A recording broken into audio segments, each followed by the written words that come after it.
কেন্দ্র রাজ্য রাজ্য কেন্দ্র এইসব করে বাংলার মানুষ সাফার কেন করবে?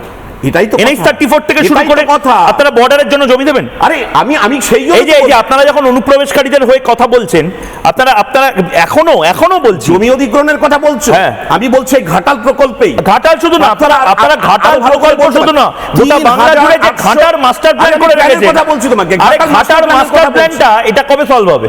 ঘাটাল আপনারা জমি দেবেন না, আপনারা ফ্যাক্টরি বানালে সেখানে ঝামেলা করবেন, আপনারা সীমান্তের জন্য জমি দেবেন না, NH 34 এর জন্য জমি দেবেন না, আপনারা যশোর রোড সম্প্রসারণের জন্য উদ্যোগী হবেন না। জমিটা কে দেবে? জমিটা কে দেবে? জমিটা মঙ্গল গ্রহের সিন্ধু ঘটক দেবে। এটাই তো কথা। আপনি দেবেন না, আপনারা কিচ্ছু করবেন না, আপনারা চুপটি করে বসুন। আমরা মুখ্যমন্ত্রী NSG-র কমান্ডোকে বেছে নিচ্ছি। তাহলে বাংলায় শাসক দলকে, আমি কোন ময়ূর রঞ্জন ঘোষ শাসক দলের নেতা, আপনি সেই গোষ্ঠীটাই বলুন যারা শাসক দলে বসে রয়েছে।